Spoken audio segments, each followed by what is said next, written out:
pervasive disease It is. than any other. It underlies thing out there. 90% of all physical illness. Well, Yeah. Dr. Aimee, welcome back. Thank you. We're going to focus in a little bit more today on an aspect that I think that, everybody deals with, right? In some form or another. Lots of different forms, right? That stress can take. Stress. It's huge in people's lives, right? It seems like we're always in this constant hamster wheel of stress, of what's going on, and it really kind of wreaks havoc on a lot of different things.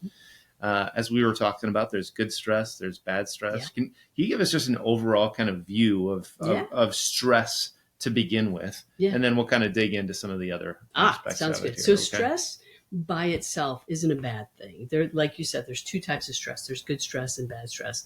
But stress, by definition, is a biological process. It's related to our hormones. So when we get in a situation that we need to take evasive action, for example, we're being chased by a saber-toothed tiger. Oh yeah, our body that just happened to me last week. I know, yeah. Right? Yeah. And then then you put it out on the front porch, gave it some milk, on the Flintstones. Yeah, it's all good now. But it's our biological process, and it's meant to, put us in a position to escape a dangerous situation in short bursts.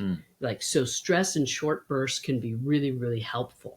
But what happens is, we have stress and our body still reacts. It does this biological process. It reacts today to, oh my gosh, I'm running late, or, why isn't this email going through? Yeah. It reacts in that same biological process, and then we're stressed all the time, and it creates inflammation. But stress in and of itself isn't a bad thing. And there's three types of stress. There's mental emotional stress, which would be friends, family, finances, work. There's chemical stress. It's what we eat, what we drink, what we inhale and ingest. Okay. And there's physical stress, falls, accidents, injuries, and stress isn't something that's going away. Stress doesn't go away until we die. So then it comes back to how do we manage it and adapt to it so that it doesn't become a constant or chronic force in our life. Because if it does, it's going to undermine our mental health and our physical health. Yeah. And then it sets us up for disease, illness, all kinds of things. We mentioned, different types of stress. A good stress would be something like, hey, I asked her to marry me and she said yes. Yeah. Right? That's exciting. Yeah. That's good stress. But then it also comes with, negative stress. Oh my gosh, how are we going to pay for this wedding? How many people do we invite? Sure. Those kind of things. And stress can save our life. Like we've all heard, I think, the proverbial example of a mom and her kid get in a car accident, and then she gets, that overwhelming ability to lift the car off her kid. So, stress has two sides, two faces to it. It's like a coin. There's an upside and a downside. And the key then comes back to managing it successfully, healthfully, as I like to say. For sure. I think that, I'd like to kind of settle in on that mental and emotional stress, because it seems like more and more often, and we're seeing, headlines with it on a consistent basis of people, even celebrities, that unfortunately are meeting their demise because of this aspect of life just not being paid enough attention to. And we obviously all know people, not just celebrities, but we all know people right around us that are dealing with some pretty big things, and suicidal thoughts and depression. And obviously we're talking about, a little bit of stress that can lead to, it's progressive, right? Like sure, it starts small, it compounds. So what are some of the big ways that we can, well, first of all, what are some of the things that kind of lead to that stress compounding, right? Like, not knowing how to manage it. Yeah. Not having good resources, either emotional resources or, physical resources. So not knowing how to manage stress, that's where, it becomes really valuable, for example, to see a good licensed psychotherapist. They can, one of the first things they'll help you do is they'll look at, what are you doing to cope with stress, and are you drinking too much? Are you overeating? Are you exercising too much? Are you isolating? What are you doing? And then what can you do differently, or what can you do in addition to reduce some of that mental and emotional stress load? Because as you said, it compounds. And if we don't find a way to offload it, it is going to take over. It's going to lead to depression, to Mm-hmm. anxiety, to suicidal ideation, those kind of things. But you Yeah. also want to look at, other things that are contributing to stress, because food contributes to mood. Really? Your food creates stressors Hmm. in your body. Yeah, so Yeah. that it's that chemical stress, what we're Okay. eating, what we're drinking, and sleep. Mm. If you're not getting enough sleep or the right type of sleep, because there are different types of sleep, Sure. that's going to lead to stress not only in your body, but stress in your mind as well. So Mm. looking at, what is the type of stress you're dealing with, and then what can you do to kind of unload it or discharge it, for lack of a better word. Yeah, absolutely. What Yeah. have you found that are some of the ways that you unload stress? You So I personally? love music. I Yeah. love music. What? In times of heightened stress for me. Uh huh. Okay, true confession. Okay. I like Christmas music. Not gonna lie, Christmas I like music. it. There was a period, Yeah. a number of years ago, where I was going through some extreme stress. Okay. I think it was July or June or something, and I'm putting on my Christmas, my Spotify, my Christmas No music. way. But music is so Yeah. powerful because it can transport us, Mm. and it can literally raise or lower our mind and body's vibration. So music is a Mm. great way that I like to de-stress. I'm pretty athletic, Yeah. so I like to stay physically fit and work out. That's a really good way for me to manage stress. Yeah. I pray, I Mm. meditate, I love to read. Mm-hmm. I love to spend time with my furry babies, Dr. Sutton and Dr. Lucy. They're our therapy dogs. I try to regulate my sleep. Literally, I'm in bed by like 9 o'clock most nights. Yeah. Don't tell anybody, but that's Yeah. true. Well, we just told So everybody. yeah, I know So that's true. yeah. That's true. All Yeah. right, so bed by Yeah. 9, everybody. Bed by 9, because I want to make sure I capture all that reparative sleep that Yeah. happens between 11 and 2 or 11 and 3 and blah Mm. blah blah. So those are the things I do. Music is a big part for me. Music and staying physically active. Those Yeah. are those are my primary go-tos. Well, I think that and you say blah blah blah in regards to your sleep and those, but I think that that's probably the area. Like nutrition, I can focus on that. Working out, like to be able to reduce stress, like I can do that. Yeah. The one kind of the holdout for me as somebody who's just an achiever, getting it done, I like let's love that do as about much as you. possible, like let's utilize every hour of the day, like the rise and grind mentality, like that's getting a little bit more. I think we're riding the ship a little bit in that regard, right? Because so much of our achievement and what we're trying to accomplish and run after and those sort of things like is creating stress in our lives. Oh, for sure. And when we completely dismiss this aspect of good sleep, Mm-hmm. it kind of just takes all of what we're trying to build and plant and just Yeah. digs it all up, right? Yeah. And so that's one of the areas that I think I've been a little bit more focused in as of late, is just making sure that like good quality sleep is received. Whereas before it was Sure. like, I would make fun of people like, you go to bed at 8 or 9, like, and it'd be like 10 o'clock and be like, hey, you'd be sending somebody a text being like, you're probably already in bed. When in actuality, I probably should already be in bed. Probably. Right? How important is sleep in regards to like, your stress? It's like you kind of my breezed over it, gosh, but absolutely. So the purpose of sleep is to heal and repair the mind and body. yeah. The first handful of hours of sleep are meant to repair our body, Hmm. and then the hours following are meant to help energize us and give us enough get up and go to take care of the things that we need.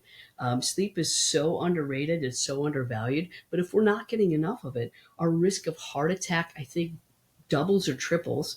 A risk of stroke doubles.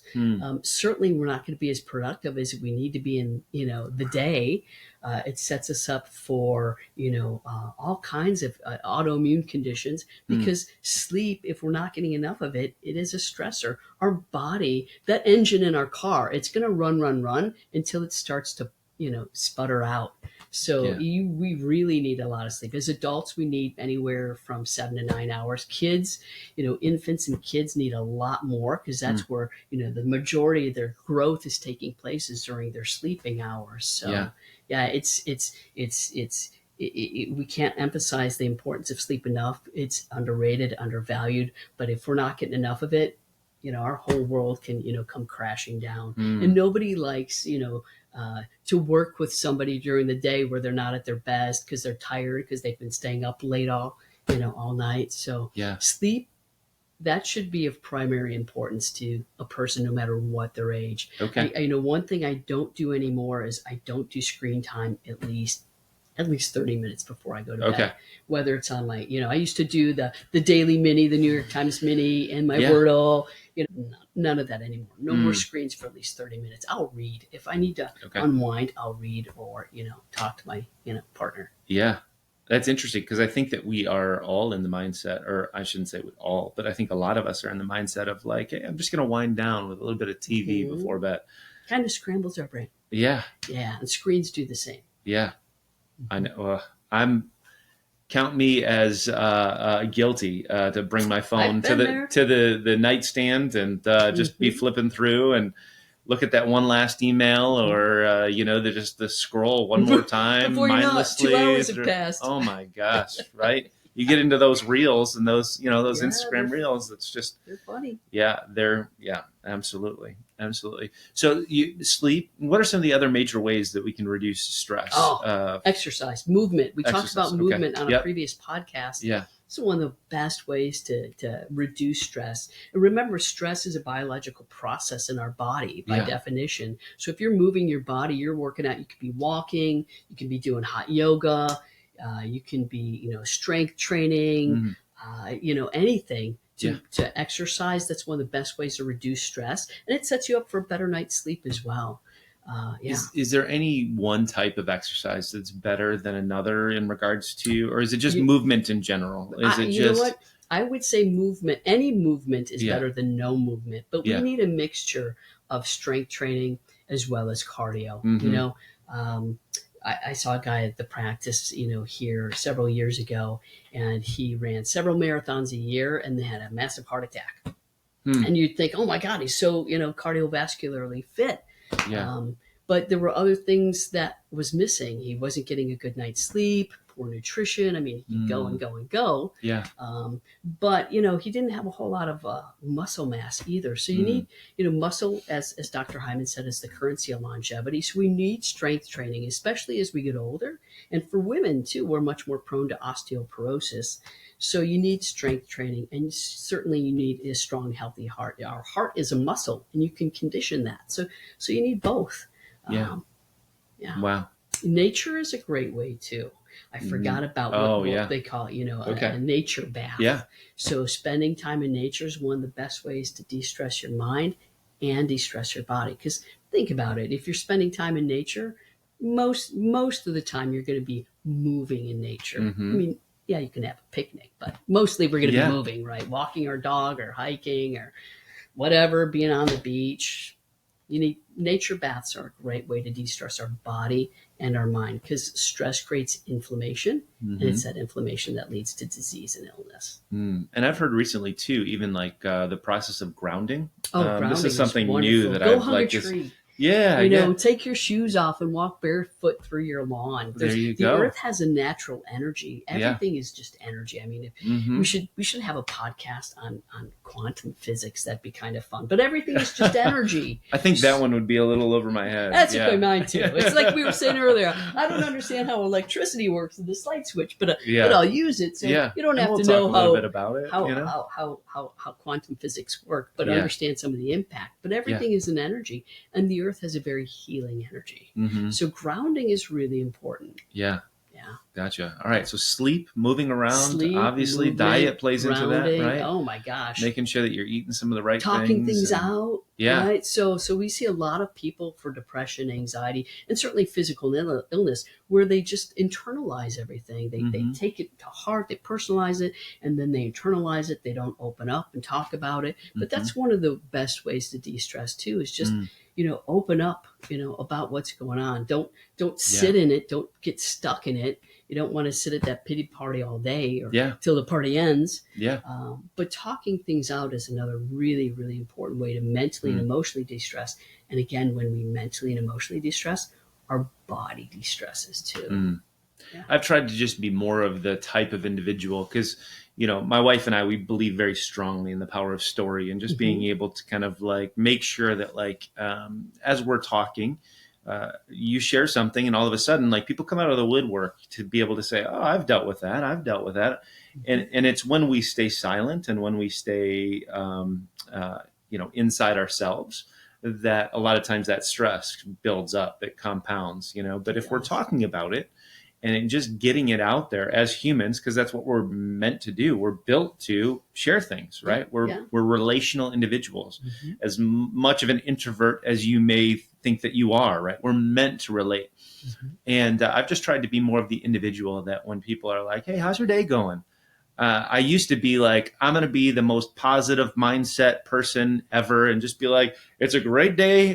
One day above ground is a great day, and, That's a pretty low bar. yeah, exactly. Right. And I believe that, right? I'm an optimist, right? So Yeah, if I'm walking around, like, I've got a lot to be thankful for, we do. right? Yeah. We've got a lot to be thankful, but at the same time, that doesn't disregard the fact that you've got a lot of tough stuff that goes on For in life. sure. And I've just found that if I'm a little bit more real with people, and people are walking in, whether it's at the studio or I'm just kind of interacting with people, like, "Hey, how's your day going?" Like, instead of just the response of like, "I'm doing great, thanks for asking," I'm like, I really just take a moment and be like, "You know what? I'm doing okay. That's There's just awesome. there's just some stuff going on, right? But we're gonna get through it. We're good."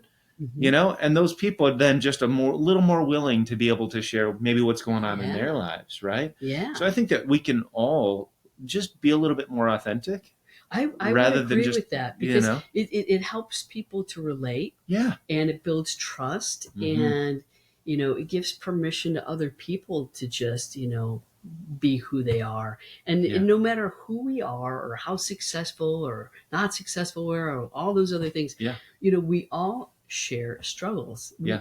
Stress is something that doesn't end until we die. Yep.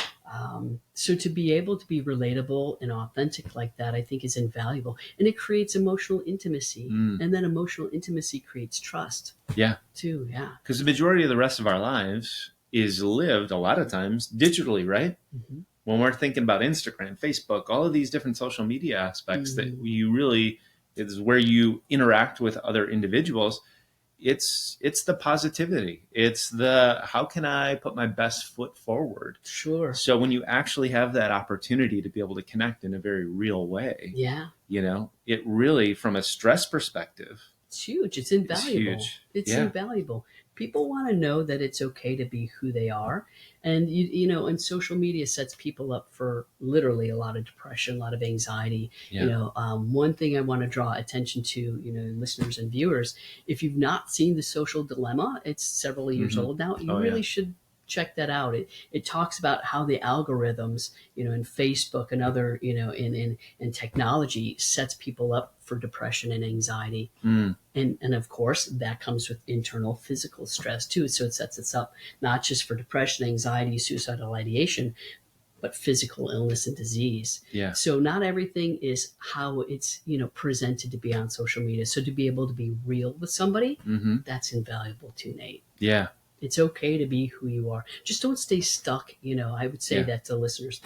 Share your struggles, but don't perseverate or get stuck on them, Hmm. because then everything gets magnified. And one of the beautiful things about opening up to other people is you can learn how they dealt with that similar stress, or, Yeah. hey, what are some solutions to that problem or that obstacle you're facing? Yeah. I've said for a long time, and I have a counselor. I meet I'm a big regularly. fan of therapists. Yeah. Well, I would believe that. As a clinical psychologist, I think that you should be a big Every fan of therapist should have a therapists. really good therapist. Well, Otherwise, you have no yeah. business doing therapy with clients. Yeah. Literally, Yeah. get your house in Absolutely. order first. Oh, 100%. Yeah, Yeah. And I am of the mindset that everybody should have a therapist, me too. right? Just because, and that's not, I get no benefit whatsoever from people doing that, other than the fact that I believe people's lives are better when they have an opportunity to just be real and authentic with somebody. And so often, even with the relationships, the close relationships we have in our lives, Mhm. we're not always able to be open and authentic. And but when you have somebody who's trained to be able to walk you through some of these feelings, thoughts, emotions, all of these different things that you're dealing with as an individual, especially through some pretty traumatic things. I Mm-hmm. mean, even within the last like 3-4 years, we all collectively went through some pretty traumatic things. Yeah. There's a lot of charged conversations that we have as individuals, Still. but to be able to actually walk through that with somebody who's trained to be able to guide someone through that process, and who has successfully seen people through onto the other side of that, right? Because I think it's one thing, Mm-hmm. so often we're like, I've got friends that I can talk to this about. But has that friend Yeah. ever dealt with that? Has your friend ever successfully navigated anybody through to the other side of whatever you're dealing with? And in most cases, that answer is no, Yeah. right? True. So That's true. connecting yourself with somebody who has either guided people through that, or who, even better, specifically has dealt with that themselves, Mm-hmm. and has navigated through that themselves. Yeah. I think that is a great benefit, Yeah. right? Yeah, for sure. Yeah. And to have somebody who, not just has maybe navigated other people through it or navigated through it themselves, but to look at things from different perspectives. Yeah. Friends and family are great sources of support when they're healthy relationships. Mm-hmm. But they're biased, right? They're coming from their friend bias or their family bias, whereas you get with a really good licensed psychotherapist that's examined his or her own biases, because Yeah. we're taught to do that as part of our training. You can look at things in a different way, Mm-hmm. and that really gives the client the opportunity to learn how to look at things from different perspectives too, and in a safe place, in an environment that's created to be judgment free, ideally bias free, ideally. I mean, we can't eradicate that 100%, but Yeah. in that safe place where there's that that non-judgment, non-bias, Mm-hmm. and without the agenda. I like to tell my clients, nobody knows you better than you, so Mm-hmm. I'm going to defer to you as your own best expert. But I want Mm-hmm. you to know I'm going to do my best to understand you, accept what you're dealing with, and then work together to determine what your goals are. And if your goals are to move through such and such, we'll do that together in a variety of different ways. But yeah, that's the beautiful thing is there's no agenda except for what's in the highest and best interest of our client or patient. Yeah.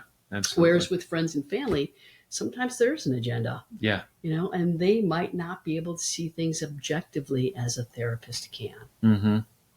Yeah, my wife runs an organization called the Baton Pass, and the whole goal is to be able to get people to share their stories, so that we can empower others to overcome the situations that they're dealing with.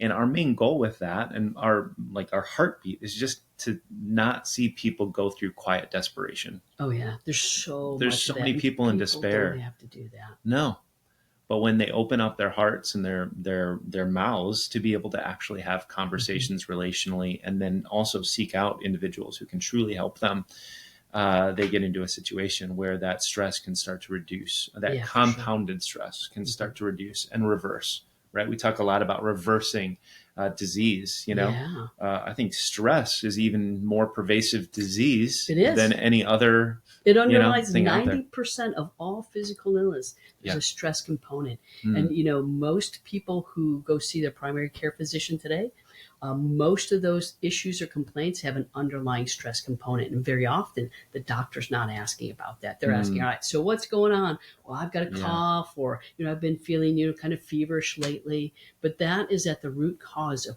all disease and illness. Is some sort of stress component, and that stress can be remediated. Wow. Yeah, it Holy can cow. absolutely be remediated. So many ways to do that. Yeah. Yeah, and I think more conventional physicians and more people in the healthcare industry, I think we're starting to appreciate the role of stress more and more. But I still think we've got a long way to go, to work integratively as a healthcare community to help understand the deep and far-reaching impact of stress, and then all the various ways that you can turn that around. Yeah, absolutely. Not to self-promote too much, but just in the It's fact okay. of one of the things that I just want to draw attention to, and one of the reasons why I love what we do, is as we talked about, just physical motion is 100% going to reduce that stress. Yeah, Right? our bodies were meant to move. 100%. And so super thankful that we get to offer people that. But in addition to that, I mean, the multiplier of what we do at HotWorks is the fact that we're offering people infrared therapy as they work out. I and love that. Recently read a study, and I'll link it here in the show notes, in regards to depression markers decreasing by 50%, even after just one Pretty remarkable. interaction with infrared. And I think that the fact that, so there's lots of different ways. The point is that, like, we're not the answer, right? It's a great The answer is a alternative conglomerate. modality for cancers too, as Oh, one wow. example. Yeah. Okay. Gotcha. I haven't gotten into the cancers as much, but many benefits of infrared. Yeah. Yeah. So we're excited about being able to offer that to people. That for is sure. fantastic. Yeah. You know what? And we're happy, to partner together in our collaboration of providing more health and wellness. Yeah. And I love what you guys are doing over at HotWorks there. Depression, when we talk about reducing depression by 50%, depression it causes inflammation in the brain, not just the whole body, but the brain. So if you can do something like infrared, sauna, and it reduces that inflammation in the body, which reduces, depression, isn't that better for that person and that person's family and the community? Yeah. So again, there's a great example of what you're doing that has a far-reaching impact well beyond just your client. Yeah.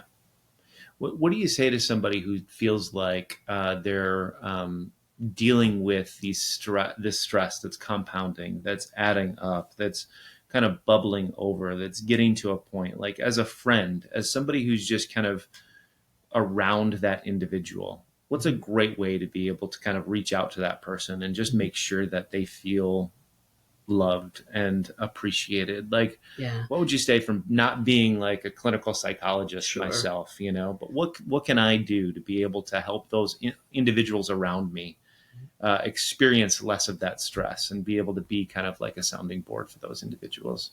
The first thing I would do is, kind of what you said is say, hey, listen, I know you've got a lot going on.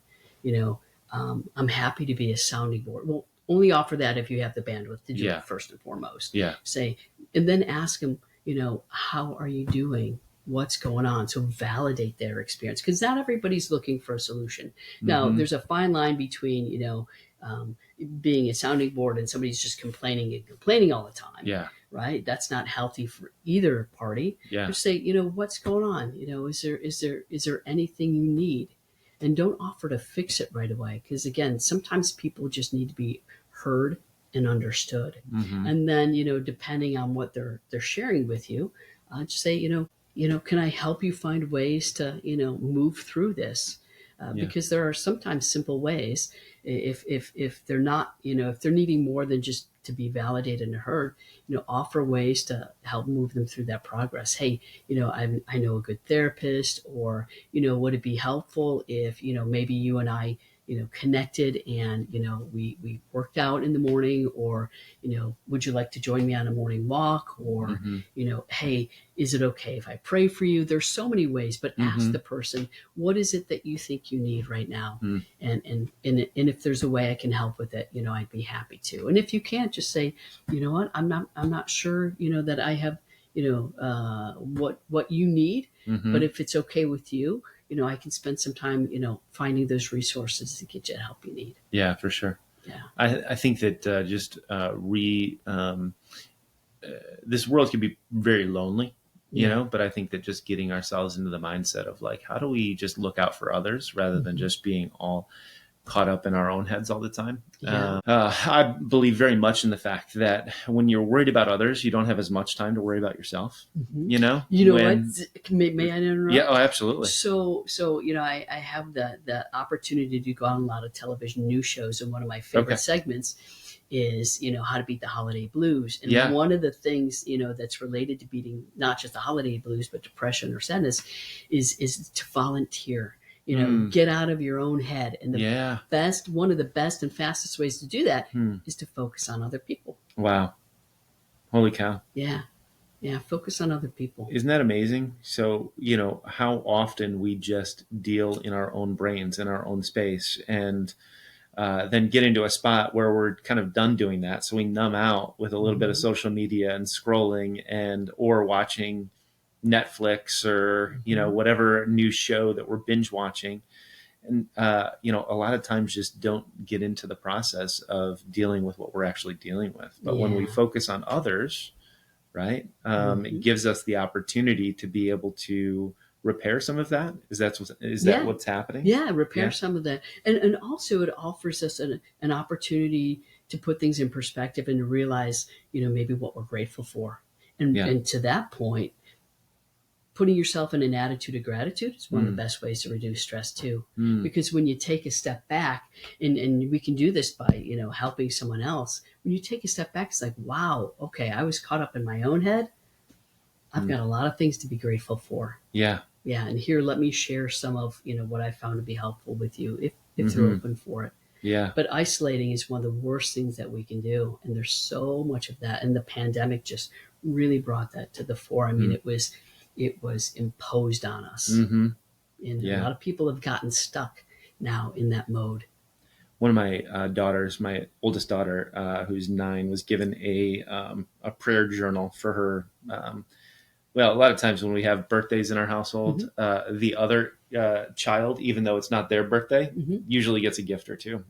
So my daughter, who's 9, Lexi, she got a prayer journal, and in it is every day, you're basically writing out your prayers and, some of the things that you're grateful for. That's wonderful. And she's pretty adamant that since she's gotten this prayer journal, that she's going to do it on a daily basis. So she's writing out some of those things that she's grateful for. Oh, and I've always heard that that's a benefit, but haven't really taken that into account to be able to write those things down. Because I think it's one thing to be able to be like, oh, that's pretty cool. You just kind of breeze over some of the things that you really and take them for granted, those things that are in your life that are really just huge blessings that are really getting you through in a lot of circumstances. But to be able to write them down on a daily basis and just like kind of go through that mental process, I think is a big thing. But to be able to count your blessings. And they say that, this is one of the best ways to get to sleep, and count your blessings instead of sheep.